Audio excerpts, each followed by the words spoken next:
예, 오늘 은혜로 말미암은 섬김이라는 제목으로 우리가 말씀을 한번 생각해 보겠습니다. 우리가 타이타닉호를 다 아시죠? 그 타이타닉호가 침몰할 때 빙산 때문에, 그죠? 빙하 때문에 침몰을 했습니다. 그런데 그 빙하가 어떻습니까? 보기에 위에서 보면 굉장히 작습니다. 그죠? 얼마 나오지 않았습니다. 그런데 물 속에는 어떻습니까? 엄청난 크기의 빙하가 존재합니다. 그래서 실제로 타이타닉호가 그 빙하 때문에 침몰을 하게 됩니다. 배가 파손되어서. 그런데 그 배에서 생존한 분이 있습니다. 퓨천이라는 분이 있습니다. 이분은 군인인데요. 이분이 생존하면서 그에게 있던 일을 얘기합니다. 그가 묵고 있던 객실 금고에 300만 달러어치 보화가 있었다라고 얘기합니다. 오늘로 얘기하면 어떻습니까? 한 40억 정도 될 거예요. 그죠? 300만 달러어치의 보화가 금고 안에 있었습니다. 그런데 이분이 타이타닉호가 침몰할 때 생존했습니다. 그래서 이분이 한 얘기가 뭐냐면, 내 방에 금고에 300만 달러어치의 보화가 있었는데 내가 가지고 나온 것은 책상 위에 있는 오렌지 3개만 주머니에 넣고 나왔습니다. 라고 얘기합니다. 자, 그 긴박한 상황에 그 사람은 자기의 생명을 어떻습니까? 살리기 위해서 검은 보화를 다 두고 그냥 책상 위에 보이는 오렌지 3개만 호주머니에 담아서 나왔다라고 얘기합니다. 자, 그런데 이 타이타닉호가 침몰하기 전에 어떤 일이 있었냐면 샤눈가호에 부딪힌 배가 하나 있습니다. 소유된 배입니다. 이두나라는 이 배가 이렇게 샤눈가호와 이렇게 부딪혀서 침몰하게 되었습니다. 그런데 이 이두나호의 승객 172명이 익사합니다. 놀라운 것은 뭐냐면 그 172명 전부가 아니겠지만 그 많은 사람들이 그 몸에 어떻습니까? 이 돈주머니, 그죠? 금이나 은이나 보석들 주머니가 허리에 차고 있었다라고 얘기합니다. 자, 침몰하는 배에서 자기 몸이 빠져나오기도 힘든 거예요. 그런데 그 몸에 무게가 나갈 만한 그런 것을 차고 있다면 쉽게 물 밖으로 나올 수가 없는 겁니다. 살아있는 사람과 죽은 사람의 모습입니다. 한 사람은 그저 그렇게 많은 돈을 두고도 그냥 오렌지 3개만 들고 나왔고, 어떤 사람들은 그 침몰하는 배 속에서 자기가 가져가야 될 자기의 재산을 몸에 두르고 나옵니다. 그런데 결국 어떻게 됩니까? 돈도 잃고 자기의 생명도 잃어버리게 되었습니다. 자, 우리가 살아가는데 돈은 굉장히 유용한 겁니다. 돈이 없으면 아주 굉장히 힘듭니다. 아마 우리 성도님들도 마찬가지일 거예요.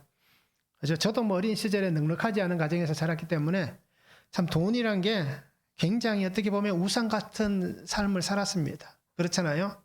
어떻게든 성공해야 된다. 모르겠습니다. 제가 또 목회를 안 했으면 장사를 했겠죠. 그래서 어떻게든 성공해야 된다. 그래서 내가 이렇게 힘들고 어려운데, 그죠? 이 돈이 굉장히 필요한 겁니다. 아마 제가 설교하면서 말씀을 드렸나 모르겠습니다. 어떤 분이 유튜브에서 한번 얘기했잖아요. 자기 이 가난을, 아버지 때부터 물려내려오던 이 가난을 내가 끊기 위해서, 그죠?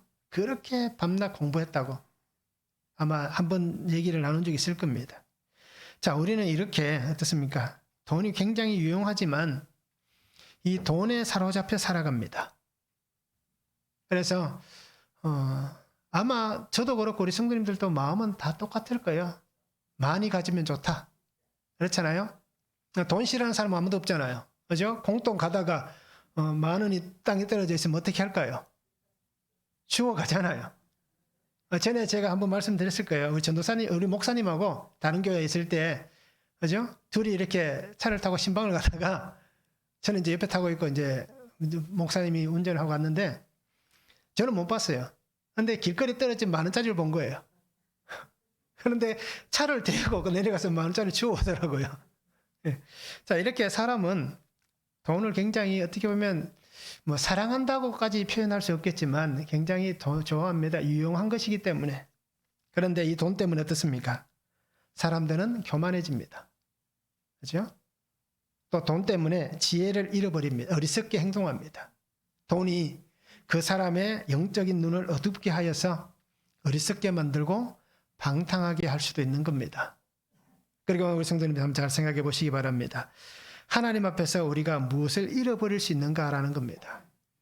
그래서 혹시라도 우리가 이런 문제 때문에 그죠? 기도하고 있다면 우리의 마음을 다시 한번 보시기 바랍니다. 정말 하나님, 이것을 통해서 하나님께 내가 무엇을 하기를 원하십니까? 라고 기도할 수 있기를 원합니다. 그래서 기도하면서 하나님이 내게 주시는 것을 가지고 하나님을 위해 사용한다면 그보다 더 아름다운 일은 없잖아요. 그러면서 뭐 나를 위해서 조금 쓰는 건 하나님도 눈 감아 주실 거예요.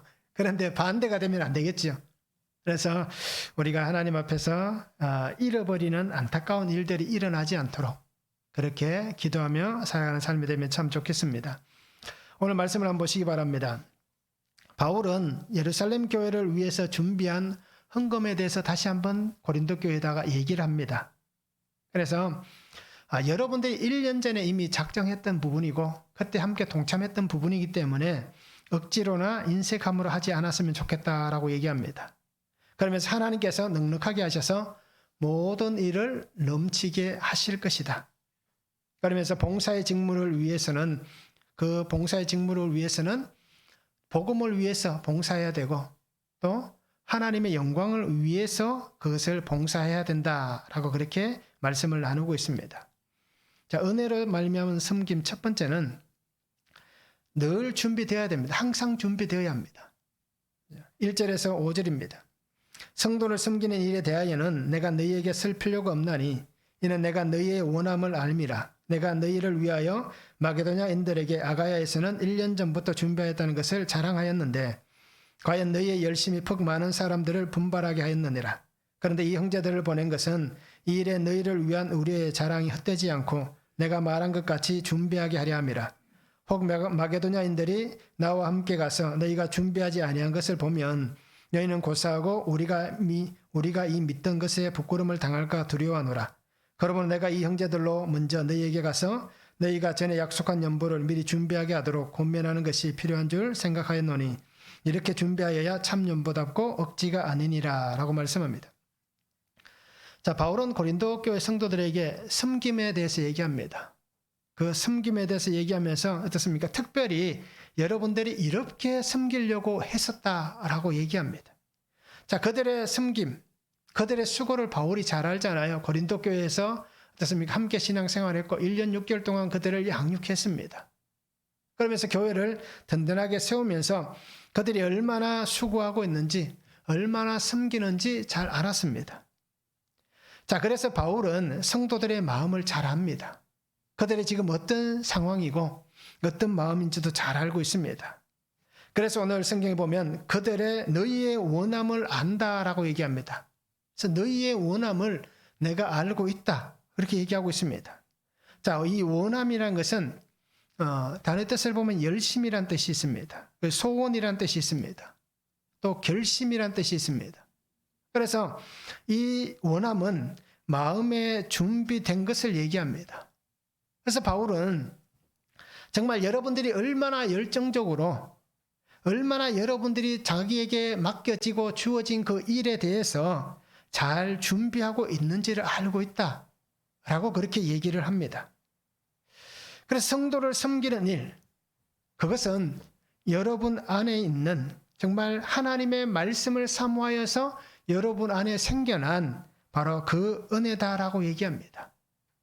여러분의 섬김이 그냥 여러분의 속에 있는 그 원함이 그냥 사사로이 인간적인 감정에 의해서 생겨난 것이 아니라 바로 하나님을 사모하는, 말씀을 사모하는 그 마음에서 시작되었다라고 얘기합니다. 자, 사도행전 18장 11절에 말씀하자는 1년 6개월을 머물며 그들 가운데서 하나님의 말씀을 가르치니라 라고 얘기합니다. 그곳에 1년 6개월 동안 머물렀습니다. 그러면서 그들에게 하나님의 말씀으로 양육했습니다. 그러니까 이 교회 성도들에게 어떻습니까? 말씀을 향한 마음이 있는 겁니다. 하나님을 향한 열심이 그들에게 있는 것입니다. 그래서 그 말씀의 은혜를 입고 자기에게 주어진 삶의 자리에서 또 교회 안에서 신앙인으로서 내게 맡겨주신 그 성도의 섬기는 일, 이것에 대해서 이들은 마음으로 이미 준비가 되어져 있었다라고 그렇게 말씀을 하고 있는 것입니다. 그 마음의 준비가 어떤 것입니까? 바로 예루살렘 교회를 돕는 것입니다. 그 예루살렘 지역에 일어났던 수많은 어려움으로 인해서, 그죠? 성도들이 정말 어려움 당하는 그 상황에서 우리가 돕자라고 얘기하는 것입니다. 그러면서 함께 성도들이 마음을 모아서 힘을 모아서 그렇게 바울에게 그렇게 나눈 것입니다. 자, 그래서 바울은 오늘 그들에게 디도를 보내면서 그렇게 얘기하는 겁니다. 내가 마게도냐 성도들에게 여러분들을 자랑했습니다. 여러분들이 했던 그 마음, 하나님을 향한 그 마음, 또 교회를 섬기고 성도들을 섬기려고 했던 그 마음, 준비된 마음을 내가 마게도냐 성도들에게 자랑했습니다. 라고 얘기를 하는 것입니다. 그래서 그 마음이 어떻습니까? 흐트러지지 않도록. 혹시라도 그것이 준비가 되지 않아서 내가 갔을 때에 우리가 그렇게 했었지라고 해서 어떻습니까? 갑자기 그 자리에서 뭔가 만들어내는 그러한 것을 바울은 원하지 않는 것입니다. 왜요? 하나님 앞에 약속하였고 성도들을 돕기로 했던 그 마음이, 그죠? 잊어버린다든지 아니면 어떻습니까? 흐트러졌다든지 그런 것을 원치 않는다는 겁니다. 하나님을 향한 그 마음은 변하지 않는 마음이 되어야 하는 것입니다. 그래서 오늘 성경은 분명히 얘기합니다. 바울은 이 성도들에게 분명히 얘기합니다. 내게 약속한 것이 아니다. 바울이라는 나에게 그것을 약속한 것이 아니다. 여러분들이 우리가 사람들에게 보이기 위해서 이렇게 약속한다라고 약속한 것이 아니다라는 것입니다. 그 약속은 바로 하나님께 한 약속이라는 것입니다. 그러기에 이제 여러분들이 여러분의 믿음 안에서 여러분들이 약속한 것을 실행했으면 좋겠다라고 얘기합니다. 그래서 바울이 분명히 하는 것을 보시기 바랍니다. 그래서 여러분들이 혹시라도 어떻습니까? 억지로 하지 않았으면 좋겠다라고 얘기합니다. 자, 여기에서 사용된 억지란 단어는 탐심이란 뜻입니다. 탐욕. 그리고 탐욕스러움이란 뜻을 가지고 있습니다. 그래서 이 억지란 단어 이렇게 해석합니다. 탐욕에서 억지로 그러니까 탐욕 가운데 있으면서 억지로 무언가를 잡아 떼낸, 그죠? 그러한 예물이라고 해석을 합니다. 그래서 바울은 이 자신의 탐욕, 탐심으로 인해서, 욕심으로 인해서 그 욕심 때문에 하지 못한, 하나님 앞에 온전하게 섬기지 못한 그것을 얘기하는 것입니다. 그렇게 해서는 안 된다라고 얘기합니다. 그렇게 억지로 하면 안 된다라고 얘기하고 있습니다. 그러기에 준비되지 않는 마음과 삶으로 하나님 앞에 드려지면 안 되는 것입니다. 그러면 어떻게 해야 하나님 앞에 드려지는 것입니까? 그래서 오늘 분명히 고린도 교회 성도들도 마찬가지고 우리도 마찬가지입니다. 내가 믿음 안에서 고백을 하고 삶을 통해서 고백했다면, 그죠? 그것을 하나님 앞에 온전히 순종하는 것입니다. 오늘 우리가 정말 준비되지 않고 하나님 앞에서 우리가 온전하게 마음과 삶으로 고백하며 드려지지 않는다는 것은 결국 어떤 것입니까? 그냥 물질만 하나님 앞에 내어놓는 겁니다. 우리의 신앙과 우리의 마음과 우리의 삶은 그 속에 담기지 않습니다. 그러기에 예수님께서 그 헌금함 앞에 앉아서 말씀하셨잖아요. 그 가난한 과부가 2렙돈 드리는 것, 그게 얼마가 되겠습니까? 얼마 안 되잖아요. 근데 예수님이 뭐라고 얘기하셨습니까? 물질로만 보면 더 많은 사람들이 더 많이 드렸습니다. 그런데도 그렇게 얘기하신 의미가 뭡니까? 바로 이것과 똑같습니다. 준비되지 않는 마음과 삶, 그 신앙의 고백, 삶의 고백으로 하나님 앞에 드려지지 않는다면, 섬기지 않는다면 그것은 그냥 물질에 불과한 거예요. 그 이상도 그 이하도 의미가 없는 것입니다. 그것을 하나님께서 받으셨겠느냐라는 겁니다. 그것은 하나님께서 받지 않는 것입니다.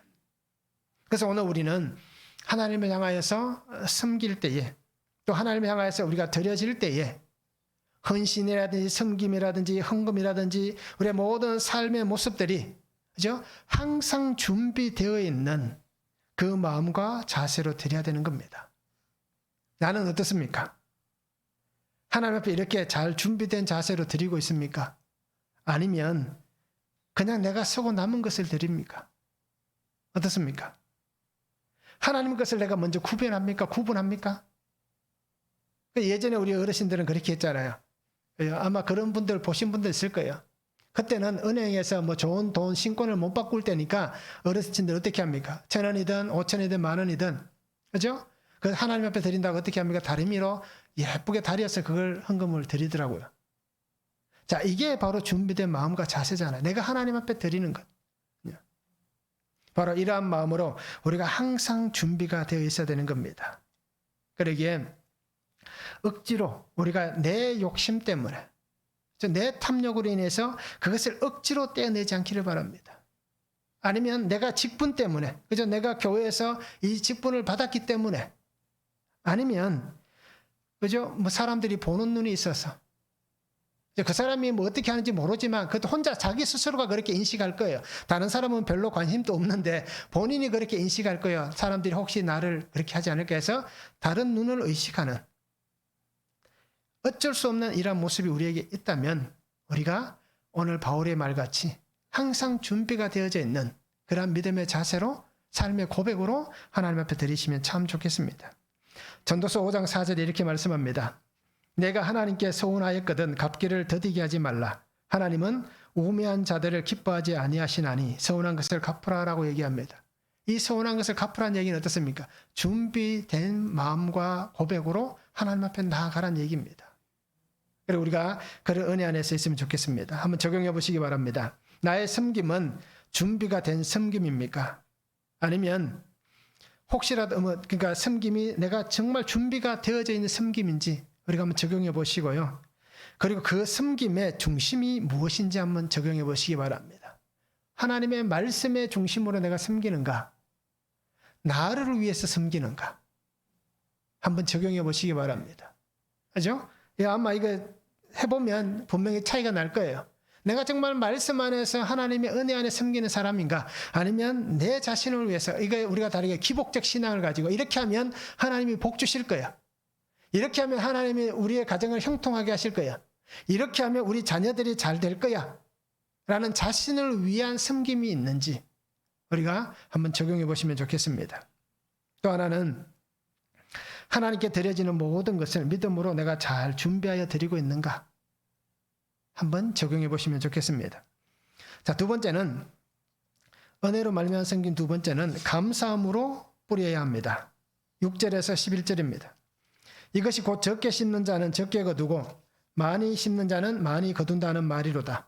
각각 그 마음에 정한 대로 할 것이요 인색함으로나 억지로 하지 말지니 하나님은 즐겨내는 자를 사랑하시느니라. 하나님이 능히 모든 은혜를 너희에게 넘치게 하시나니 이는 너희로 모든 일에 항상 모든 것이 넉넉하여 모든 착한 일을 넘치게 하게 하려 하심이라.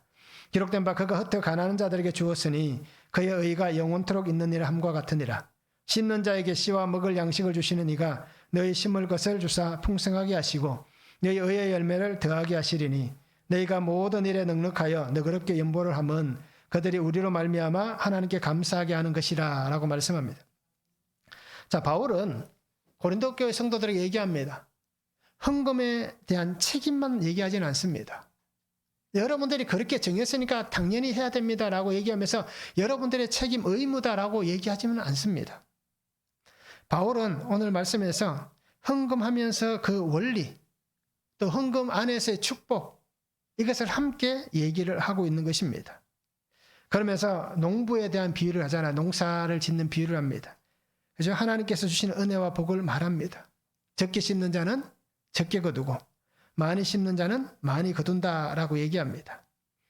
그래서 우리가 간혹 오해하는 게 뭐냐면 교회에서 이렇게 뭐 헌금 설교를 하게 되면 그렇죠? 야, 목사님이 또 뭔가 필요한갑다. 그렇죠?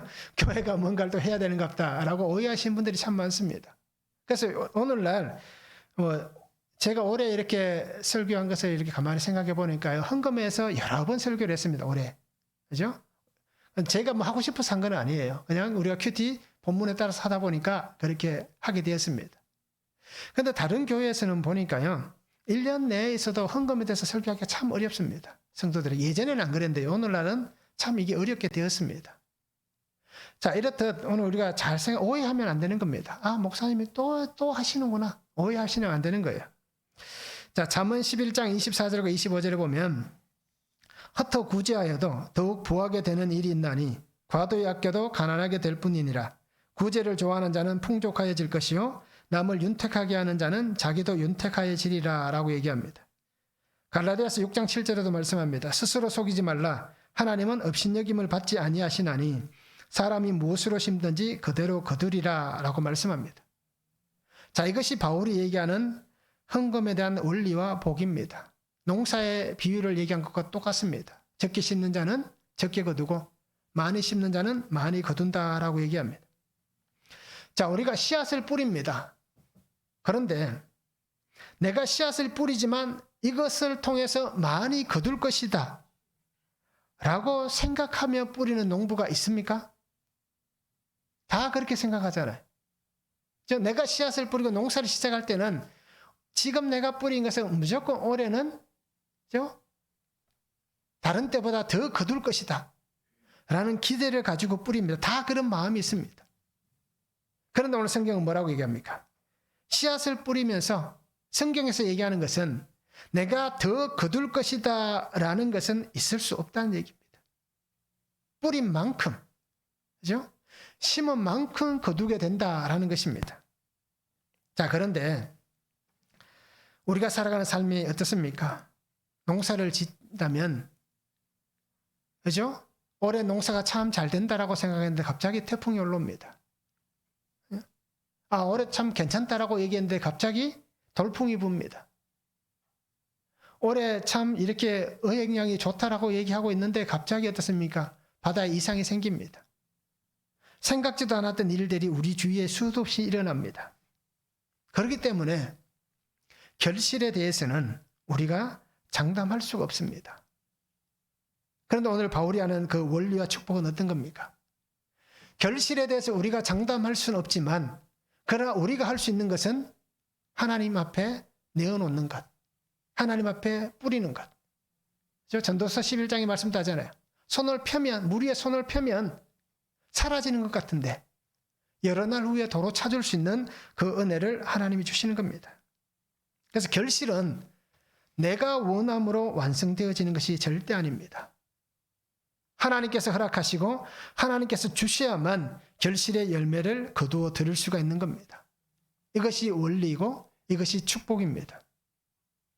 그래서 하나님은 하나님이 기뻐하시는 대로, 하나님 앞에 감사하는 대로, 그리고 하나님 앞에 나와서 하나님을 기쁘게 하는 자에게 은혜와 복을 주신다라고 그렇게 말씀합니다. 자, 감사함으로 뿌리는 자에게 하나님은 어떻게 합니까? 결실에 아름다운 열매가 거두는 복을 주시는 겁니다. 그래서 바울이 다시 한번 얘기하잖아요. 인색함으로나 억지로 하지 말라라고 얘기합니다. 인색함으로라는 게 리페라는 단어를 씁니다. 슬픔, 고통, 싫은 것을 억지로 하는 그것을 얘기합니다. 억지로라는 단어는 앞에서 얘기했던 블레오넥시아라는 단어와 오늘 지금 얘기하는 억지로 아난케라는 단어는 다른 단어입니다. 그냥 우리가 보는 한글은 똑같은 단어인데 헬라어는 다른 단어입니다. 앞에서는 탐심, 탐욕이라고 얘기했잖아요. 근데 뒤에 나오는 이 억지로 아난케라는 단어는 강제적으로, 강요에 의해서, 압박에 의해서라는 뜻이 있습니다. 그러니까 하나님 앞에 어떻습니까? 감사함으로 뿌려야 되는데 어쩔 수 없었어.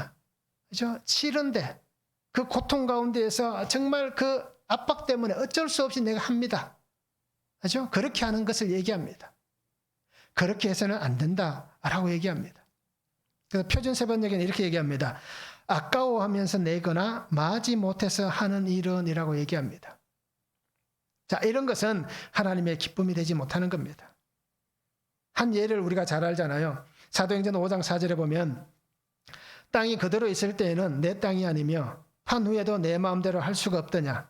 어찌하여 이 일을 내 마음에 두었느냐. 사람에게 거짓말한 것이 아니요 하나님께로다 라고 얘기합니다. 자, 이것을 억지라는 단어를 같이 보면 어떻습니까? 앞에서 얘기한 탐심이 들어갑니다. 또 뒤에 보면 어떻습니까?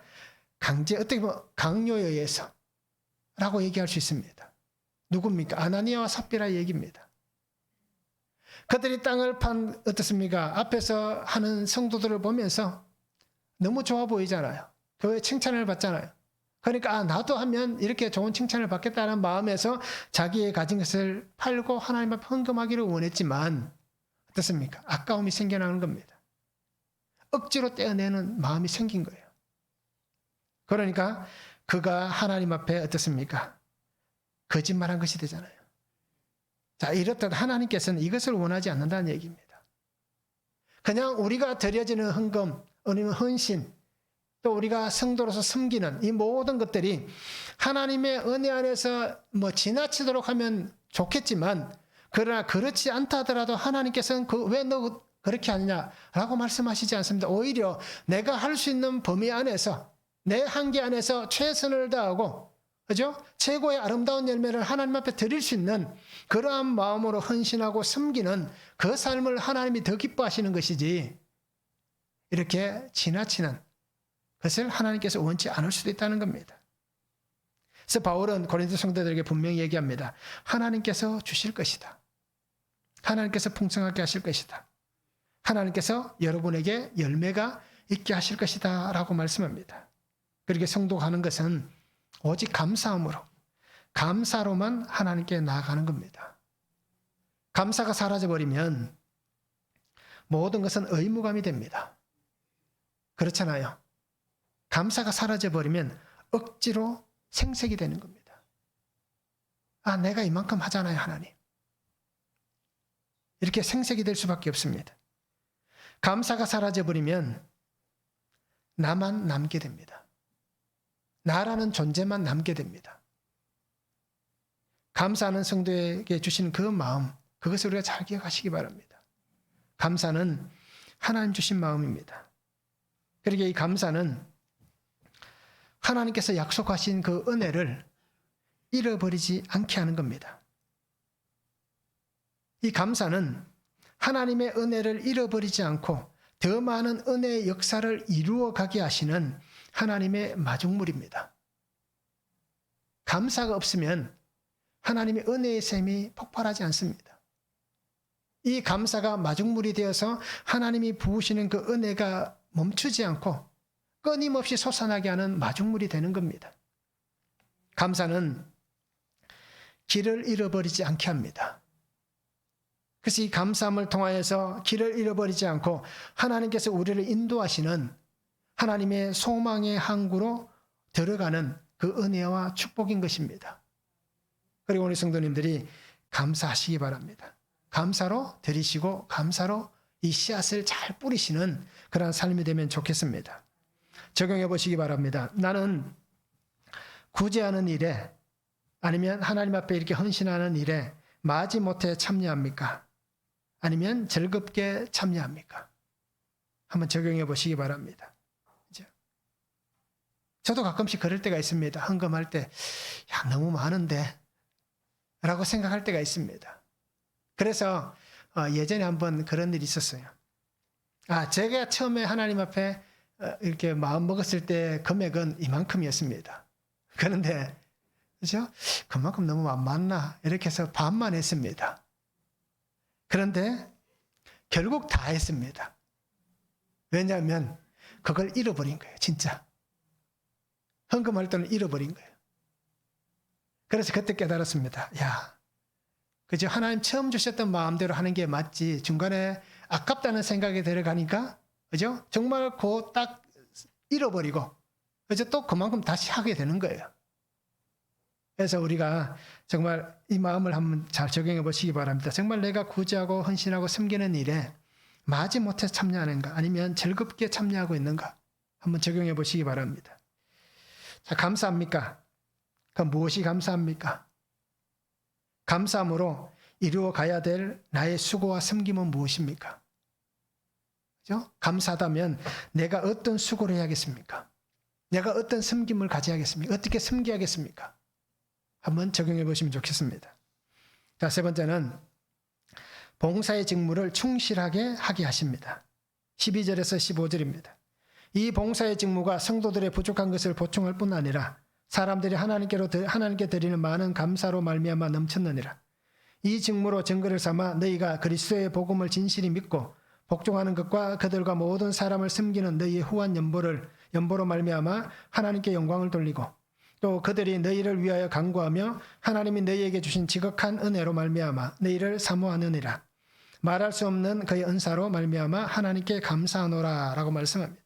자, 바울은 이 봉사의 직무, 그죠? 헌금뿐 아니라 다 포함된 겁니다. 그래서 이 봉사의 직무가 성도들의 부족한 것을 보충할 것이다 라고 얘기합니다. 자, 이 직무란 단어는 디아코니아라는 단어를 씁니다. 우리가 많이 쓰잖아요. 그죠? 섬김, 구제라는 뜻입니다. 봉사. 그런데 이 디아코니아는 어떻습니까? 디아코노스라는 단어에서 옵니다. 명령을 수행하는 사람, 어떤 시중 드는 사람, 종, 그런 단어의 뜻을 가진 데서 유래가 되었습니다. 결국 그럼 어떤 뜻입니까? 내가 맡은 이 봉사의 직무는 하나님 앞에서 시중 드는 아니면 누군가를 도와주는 어떤 공무상의 봉사, 그런 뜻을 가지게 되는 겁니다. 그래서 성도의 삶에서 하나님을 향한 마음과 삶이 어떻습니까? 내게 주신 이 직분, 이 직무를 온전히 잘 감당하는 것이 가장 중요합니다. 그래서 하나님께서는 함께 해주시는 겁니다. 그냥 내게 그 직무과 직무를 주시면서 그냥 알아서 해봐 라고 말씀하는 게 아니라 하나님께서 함께 하시는 겁니다. 그러면서 헌신하게 하십니다. 그리고 믿음 안에서 그런 마음들이 변하지 않게 해주실 것이고 또 그 섬김과 돕는 것 모든 것들이 우리의 삶 안에서 아름답게 결실이 맺어지도록 하나님께서 그렇게 인도해 주실 것입니다. 그리고 오늘 하나님께서 내게 허락하신 그 삶의 자리, 또 이 봉사의 자리, 또 사명의 자리, 이 모든 자리에서 하나님의 그 은혜를 우리가 믿음의 분량 안에서 잘 감당해낼 수 있는 그러한 성도가 되었으면 좋겠습니다. 그런데 이 믿음의 분량 안에서 우리가 잘 감당해야 되는데 후퇴는 하지 말기 바랍니다. 그죠? 후퇴는 하지 마시기 바랍니다. 성도는 뒤로 가는 게 아니라 앞으로 가는 겁니다. 날마다 우리가 앞으로 한 발 한 발 전진해 나가 힘들어도 한 발 내딛고 어려워도 한 발 내딛고 좋아도 한 발 내딛고 그죠? 슬퍼도 한 발 내딛는 겁니다. 그래서 끊임없이 우리는 앞으로 믿음의 분량 안에서 나아가야 되는 겁니다. 하나님은 나를 통하여서 분명히 일하시기를 원하실 것이고 하나님은 나를 통해서 복음이 전해지기를 원할 것이고 하나님은 나를 통하여서 하나님의 나라가 날마다 확장되어져 가는 것을 원하실 것입니다. 그리고 우리가 내가 원하는 것이 아니라 하나님께서 하시고 하나님께서 세워가실 그 은혜를 기대하고 바라보면서 우리가 믿음 안에 순종하며 나아갈 수 있기를 원합니다. 그러면 하나님은 그죠? 내가 힘에 부치면 힘을 주실 거예요. 내가 부족하면 그 부족한 것을 오늘 말씀하신 보충해 주실 겁니다. 그래서 하나님께서 넉넉하게 이겨낼 수 있도록 그렇게 우리에게 그 길을 인도해 주실 거예요. 왜요? 그렇게 우리를 부르셨잖아요. 그렇게 사용하시기 위해서 나를 택하여 주셨잖아요. 그렇게 하기 위해서 하나님이 우리에게 사명을 주셨잖아요. 그리고 우리가 이 말씀을 잘 붙잡을 수 있기를 원합니다. 그래서 하나님의 말씀대로 순종할 수 있기를 원하고요. 하나님의 말씀대로 섬기고 돕기를 원합니다. 섬기는 자로 나를 세워주셨습니다. 이 섬김의 본은 주님이 우리에게 보여주셨잖아요. 그러니까 내가 예수님을 따라가는 사람으로서 우리가 아름답게 주님같이 섬길 수 있는 삶이 되면 좋겠습니다. 마태복음 20장 28절에 보면 인자가 온 것은 섬김을 받으려 함이 아니라 도리어 섬기려 하고 자기 목숨을 많은 사람의 대속물로 주려 함이라 라고 말씀합니다. 요한은 뭐라고 얘기합니까? 이 똑같은 말씀을 가지고 이제 우리가 형제를 위하여 내 목숨을 바치는 것이 당연하다라고 얘기하잖아요. 그럼 오늘 우리는 어떻게 해야 되겠습니까? 우리의 생명까지 바치라고 말씀하시지는 않을 거예요. 그러나 하나님을 위하여서 우리가 그 섬김을 배우고 우리도 그렇게 섬기라고는 말씀해 주실 겁니다. 빌립보서 2장 5절이잖아요. 너희 안에 이 마음을 품으라 곧 그리스도 예수의 마음이니. 그러니까 주님의 마음을 품고 우리가 살아갈 수 있는 그런 삶이 되면 참 좋겠습니다. 그래서 주님의 마음을 알고 주님의 마음을 깨닫고 주님의 마음과 같이 사시기 바랍니다. 이것이 오늘 나를 부르신 하나님의 마음입니다. 성도잖아요. 거룩한 것을 닮아가는 성도잖아요. 예수님을 닮아가야 하는 것입니다. 그래서 주님이 기뻐하시는 그 일들 우리가 잘할 수 있기를 원합니다. 그리고 어떻든 할 수 있게 하시는, 그죠? 할 수 있게 하심에 감사하시기 바랍니다. 나를 택하셔서 하나님이 할 수 있게 하심에 우리가 더 감사할 수 있는 성도가 되면 좋겠습니다. 그래서 오늘 바울이 얘기하듯이 15절 말씀같이 말할 수 없는 그의 은사, 그렇죠? 우리가 어떻게든 표현할 수 없을 만큼 그렇게 하나님께서 우리에게 주신 그 은혜, 그 감사, 그 기쁨이 넘쳐날 수 있는 성도들이 되면 참 좋겠습니다. 그래서 내게 주신 자리를 잘 지킬 수 있는 성도가 되면 좋겠습니다. 그 자리에서 정말 떠나지 않고, 그죠? 하나님과 함께 성도들이 손을 잡고 그 자리를 잘 지켜낼 수 있는 성도가 되면 참 좋겠습니다. 그래서 정말 주님의 제자로서 또 하나님의 자녀로서 우리가 이 믿음으로 살아가는 삶이 되었으면 좋겠습니다. 한번 적용해 보시기 바랍니다. 하나님께서 내게 맡겨주신 직무를 내가 잘 감당하고 있는가라는 것입니다. 잘 감당하고 있는지 한번 적용해 보시기 바랍니다. 자, 그리고 감사함을 통해서 내가 세워가야 될 사람은 누구입니까? 감사함으로 내가 세워가야 될 사람. 그럼 그 사람을 왜 세워가야 하는지도 한번 적용해 보시기 바랍니다. 내가 이 사람을 이렇게 세워가야 된다. 감사함으로. 그렇죠? 어떤 분은 남편이 될 수도 있고요. 어떤 분은 아내가 될 수도 있고, 그렇죠? 어떤 분은 자녀가 될 수도 있고, 어떤 분은 부모가 될 수도 있습니다. 또 형제가 될 수도 있고요. 그러니까 내가 감사함으로 세워가야 될 사람은 누구인지 한번 적용해 보면 참 좋겠습니다. 자, 섬김은 예수님의 본을 따라가는 것입니다. 그리고 오늘 우리도 구속의 섬김을 이루어 가시기 바랍니다. 나를 희생하면서까지 나를 섬겨주셨던 예수님, 자신의 것을 하나도 아끼지 않고 내게 다 던져주셨던 예수님, 그 주님같이 우리도 이 구속의 섬김으로 살아갈 수 있는 그런 성도가 되면 참 좋겠습니다. 그래서 날마다, 그죠? 예수님을 닮아가는 거룩한 그 은혜의 삶을 닮아가는 그런 성도가 되었으면 좋겠습니다. 이제 올 한 해도 유지밖에 안 남았습니다. 저 표도 이제는 역사 속으로 사라집니다. 레위기 19장 12절입니까? 저 말씀 2절이죠. 저 말씀이 이제 사라져갑니다. 그런다고 영원히 사라지진 않겠지요. 남아있는 2주 동안 우리가 이렇게 예수님의 구속의 섬김을 닮아갈 수 있는, 거룩을 닮아갈 수 있는 그러한 삶이 되면 참 좋겠습니다. 그렇게 믿음 안에서 우리가 한 해를 잘 돌아보시고 또 그렇게 하나님 앞에 감사할 수 있는 삶이 되기를 예수님의 이름으로 축원합니다. 기도하겠습니다. 사랑의 아버지 하나님 감사합니다. 오늘도 주시는 말씀을 붙잡고 나아갑니다. 은혜로 역사하여 주시고 말씀으로 역사하여 주시옵소서.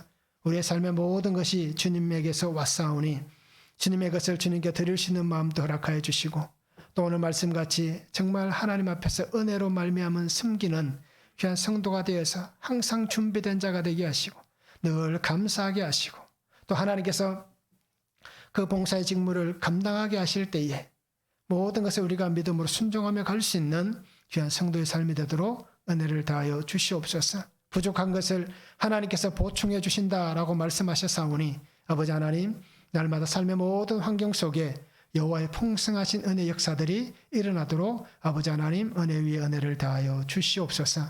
감사를 드리며 예수 그리스도 이름으로 기도하옵나이다. 아멘.